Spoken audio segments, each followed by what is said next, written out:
Homeland Security Secretary Noem is offering a last-minute holiday incentive for immigrants who are in the U.S. illegally to self-deport. The department posted on X a limited-time offer until the end of the year. Take advantage of a $3,000 bonus to head home for the holidays. We're checking names off our naughty list. Don't be the next name we find. $3,000 to leave now. In addition to a free flight home, illegal aliens can sign up to self-deport through the CBP Home app by the end of the year to receive a $3,000 stipend once they return home. If you do not self-deport, we will find you, we will arrest you, and you will never be able to return to the United States. This triples the $1,000 self-deportation offer that the DHS posted on Cyber Monday when they wrote, "Fly home for free and receive a $1,000 exit gift." The DHS announcement comes on the same day that a judge extended a temporary order prohibiting the Trump administration from re-detaining Kilmar Abrego Garcia, the man deported to El Salvador earlier this year, who was released from immigration detention last week.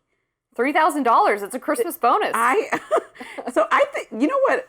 When you read it like so spot on, because I feel like that doesn't feel like a real thing for a serious matter that we're addressing. Like $3,000, and I've even seen the commercial because I've had on like Telemundo or another channel, Univision, and they literally are running this commercial for $1,000 on there. Like, just go home now, or on the radio I'll hear it sometimes, and I'm like, is this actually effective? And it feels like it is. Well, I have the numbers. Okay, I want to hear that. Absolutely. So the administration, this is according to Borders' Tom Homan. He did an interview earlier this week. They have deported about 650,000 illegal aliens. 1.9 million have actually self-deported and taken that $1,000 check. So $3,000, I could imagine that's going to pump up those numbers a little bit. And if you just take those numbers across 4 years of the Trump administration, assuming they hold steady over the next 3 years, you're looking at about 2.5 million that have been actually deported by the Trump administration, but another 8 million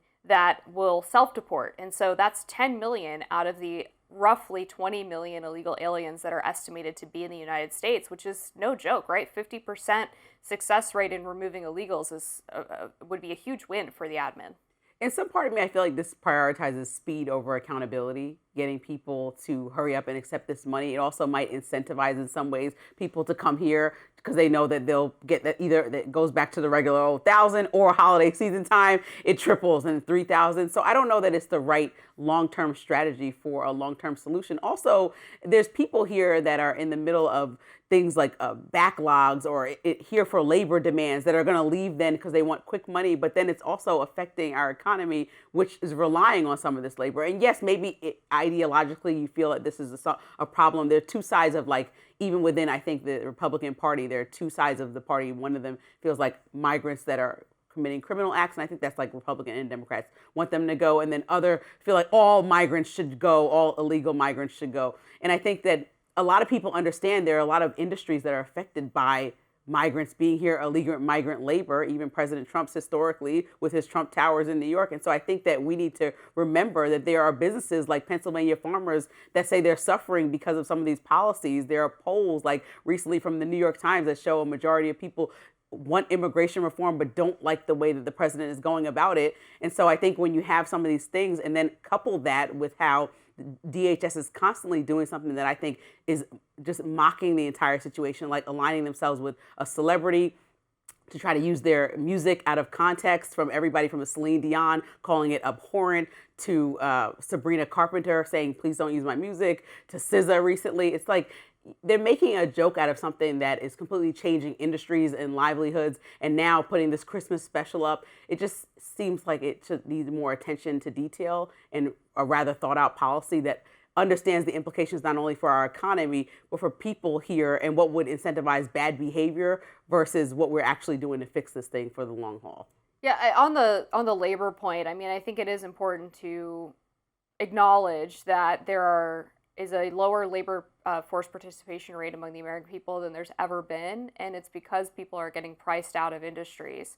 And so I think we should want to place American workers as the priority, and I'm always in support of finding business owners who use illegal labor, including if the Trump organization is doing that. They should absolutely pay the price for that. But the full picture of this is that $1,000, $3,000, that's actually a real drop in the bucket compared to what a lot of illegal aliens take in welfare payments or in state and local vouchers. So what happens is a lot of them who are working under the table for cash and foregoing a tax burden that the American worker has to pay, that means that they're not having any self-reported income to the IRS, right? So they have higher eligibility for these welfare payments, and then a lot of state and localities like New York City or places in California offer them free housing. They give them food vouchers.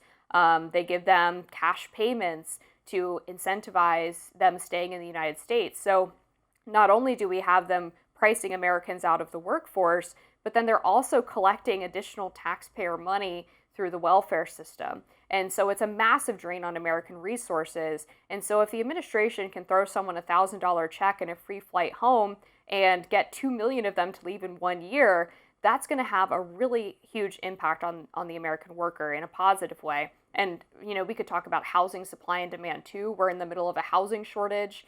Certainly having 20 million illegal aliens who are driving up rent prices, according to a recent HUD report, is something that is a huge drain on the American people too. But we can't ignore that DHS spends a ton of money on, at least earlier this year, what they were doing with these raids. They end up costing millions of dollars to go in and raid these factories and have all these ICE employees positioned in different parts of the country doing, their work to the extent that's beyond what we've been doing historically. And so we're spending millions of dollars there to try to get migrants out of the country. No, and that's why the self-deportation is so brilliant, because it's a one-time payment, right, of $1,000 or $3,000, and you reduce the drag on DHS resources to do those raids. But there's also a benefit of having migrants here that are trying to go through the process. Some people that are illegal are still going through a process to try it. And yes, the crime that people argue is that you shouldn't have come here illegally. But once people are here, there's some people that are contributing positively to society and going through the right paperwork to try to make their stay valid and contributing to our society, paying money, paying taxes, and contributing in those ways. And so it's like,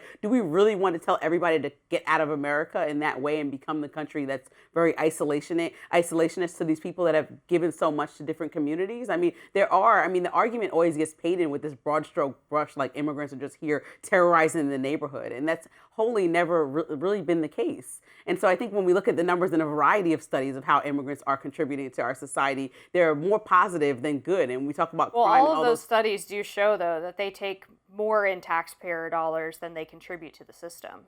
But even still with the $1,000, I don't think that I believe, and I would love to see Tom Homan's studies. I don't just take his word for it, honestly. But if he is saying that 1.9 million people have left, I'd love to see how much they've actually paid these people. Because if I was a migrant, based on how the behaviors of the last year, I wouldn't think that my $1,000 check, because the stipulation is we'll pay you once you get to wherever you're going. How do I know that check's coming? Like, how do I even know that check's coming? And why would I trust, if anybody, the Trump administration to make sure that an illegal immigrant gets paid? And so these are all questions that I would have in my mind. You say 1.9 million people self-deported. I'd like to see those numbers, and I'd like to see how many of them actually got paid and what the benefit has been to our economy, because there's been very big detriments to our economy that people have vocalized that work in a variety of industries, which is why Trump has went up and down, back and forth about his immigration policy, because he knows he's hurting the same business owners that have supported him along the way. And they've been calling out from the rooftops that you're hurting our businesses by some of these actions. Unfortunately, we have to go. Up next, Democrats eyeing 2028 presidential runs are upgrading their wardrobes and losing weight. We'll tell you more. Stick with us.